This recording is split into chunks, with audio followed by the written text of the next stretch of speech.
तनवीर अहमद जो कि पाकिस्तान के एक फॉर्मर क्रिकेटर हैं और पाकिस्तान से एक अच्छी इनिंग्स, अच्छी क्रिकेट खेलने के बाद अब फारिग होके बैठे हुए हैं और बैठ के जो है ना तबसरे कर रहे हैं पाकिस्तानी टीम के ऊपर। कह रहे हैं कि भाई उन्होंने स्टार्टिंग में कह दिया कि भाई पाकिस्तानी टीम जो है ये जो है हार जाएगी, ये फारिग टीम है, ये बाबर आजम और रिजवान को हटा दिया T20 से, ये कर दिया वो कर दिया। लेकिन जब पाकिस्तानी टीम ने अफगानिस्तान को हरा दिया तब उनकी मुंह बोलती बंद हो गई। फिर जब यूएई को हरा दिया तब मुंह के ऊपर बिल्कुल कहते हैं ना एक ये इधर रख के किसी ने चंपा लगाया, लग रहा है कि लगता है कि कोई एक होता है ना गुस्सा, वो निकल रहा है किसी तरीके से मैं निकाल दूं अपनी इस नई टीम के ऊपर। अब स्टेटमेंट क्या दिया जा रहा है ये सुने पहले। जिसमें बहुत खुश होते हैं कि जी हमने नई टीम ने मार दी है। फखर जमान जमाने से खेल रहा है, उसने सीखने कुछ नहीं है। जब फखर जमान ने कुछ नहीं सीखना तो वो क्यों होता है टीम के अंदर? वो एक ही तरफ लेग स्टंप पे मारता रहता है, बस उसके अलावा कुछ भी नहीं करता।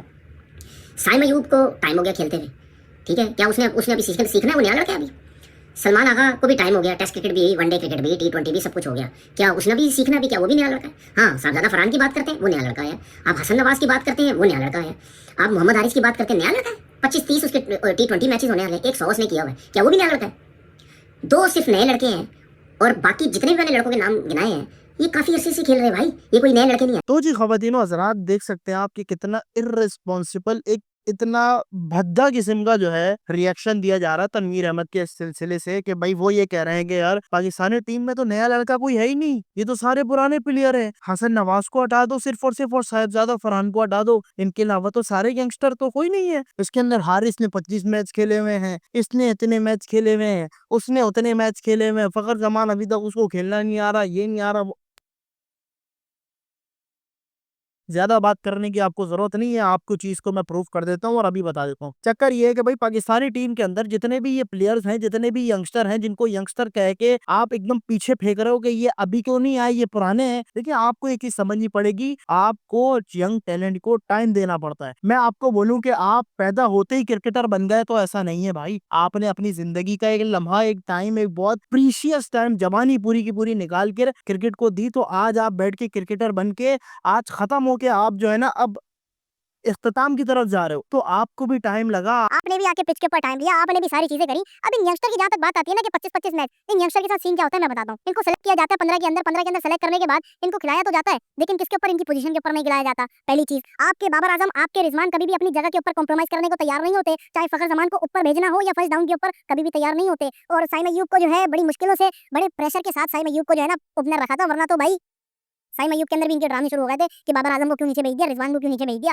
तो मैं आपको बता रहा हूँ ना कि इन प्लेयरों को खिलाया तो, लेकिन इन प्लेयरों ने अपने आप को जस्टिफाई करने का मौका ही नहीं दिया गया। अब मौका जब एक बंदे को मिला ही नहीं, अब मैं बोलूँ कि आप यार आप तो काबिल आदमी नहीं हो, आप तो निठल्ले हो, आप तो ये हो, आपने तो कुछ नहीं किया, आपने तो भाई उसको मौका मिलेगा तो कुछ करेगा ना। अब एक बंदे को मौका ही नहीं मिल रहा, वो अपने आप को आ रहा है, मैच के अंदर सेलेक्ट हो रहा है और खेलने आ रहा है, तो सिर्फ और सिर्फ फील्डिंग करके निकल जा रहा है, तो फिर उसके लिए तो कुछ नहीं है ना यार। आपको भरोसा करना पड़ता है, आपको ट्रस्ट करना पड़ता है। आज जो साइम अयूब के बारे में आप लोग बैठ के बड़ी वो कहते हैं ना, बहुत बड़ी खबरें बनाते हैं ना कि साइम अयूब ने क्या छक्का मारा, क्या छक्का मारा, जब वो खेल नहीं रहा था ना, जब वो परफॉर्म नहीं कर रहा था तो क्या कह रहे थे? अबे ये तो कुल्ला है, ये कैसे गेम खेल रहा है, पीछे ये no look shot, no look shot, no look के अंदर रह गया, ये कर दिया, वो कर दिया। जब खड़े होकर उसने 100 मारना शुरू कर दी, जब खड़े होकर उसने 50 मारना शुरू कर दी, जब आपके बाबर आजम और आपके रिजवान के ऊपर जो है ना थपेड़े मार मार के, जूते भिगो भिगो के उसने उनकी पोजीशन छीन ली, तब फिर आप आ जाके कहना शुरू हो जाते हो कि भाई पाकिस्तानी टीम के साथ तो ये है, ये तो बहुत पुराने प्लेयर हैं, इन्होंने तो बहुत क्रिकेट खेली है। आप हमें भाई जलील करेगी आवाम, आपको जलील होना बनता है। आप अगर अपने आप को बचा रहे हो, आप कमेंट सेक्शन पढ़ लेना फेसबुक के ऊपर बैठ के, आपकी तमाम की तमाम तसल्लियां सारी खत्म हो जाएंगी। क्यों? क्योंकि भाई आपने अपने आप को ऐसे प्लेयरों के पीछे बचाने के लिए आपने अपने आप को रखा जिस टीम के उन प्लेयरों ने 10-10 साल पाकिस्तान से क्रिकेट खेली और पाकिस्तान को एक भी आईसीसी का बड़ा इवेंट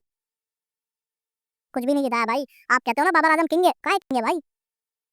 सारी पनौती हुई है। आप कहते हो ना रिजवान कातिल आदमी है, कातिल वातिल नहीं है भाई। अपने प्लेयर अपने लिए खेलते हैं। आज पाकिस्तान का पहला अफगानिस्तान के साथ मैच हुआ ना, तो अगर बाबर आजम और रिजवान खड़े होते हैं ना पिच के ऊपर, तो 20 ओवर के अंदर लोग कहते हैं कि यार ये 20 ओवर तक आउट ही नहीं हुए। और भाई सिर्फ और सिर्फ 140-145 रन ही बना पाते हैं। बाबर आजम ने क्या कर लिया, रिजवान ने क्या कर लिया 20 ओवर खेल के?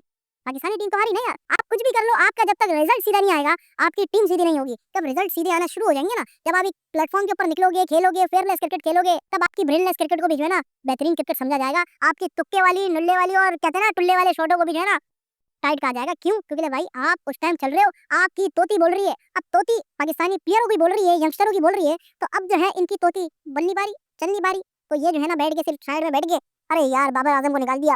अब मैं ये कंटेंट बनाता हूँ कि बाबर आजम को तो निकाल दिया है, रिजवान को तो निकाल दिया है। अगर मैंने इनके यंगस्टर के सपोर्ट पे कंटेंट बनाया तो लोग नहीं देखेंगे। अब इन यंगस्टरों को गाली बको। पहले बाबर आजम बैठे हुए थे, रिजवान बैठे हुए थे, तो उनको पहले सुनाओ, उनको जो है ना तनकीदें करो, उनके लिए जो है ना सख्त अल्फाज इस्तेमाल करो। अब ये आ गए हैं, अपनी पोजीशन इन्होंने पकड़ ली है बाबर और रिजवान की, तब इनको बैठ के जलील करोगे, इनको क्यों लिया, उसको वो अच्छा था, जब वो अच्छा था, जब वो खेल रहा था तब उसको सपोर्ट नहीं किया, अब ये नहीं कर रहे, इनको सपोर्ट नहीं कर रहे। तो भाई ये अपनी जो डबल स्टैंडर्ड की चीजें है ना, जेब दिख रही है, जेब में डाल के रखें।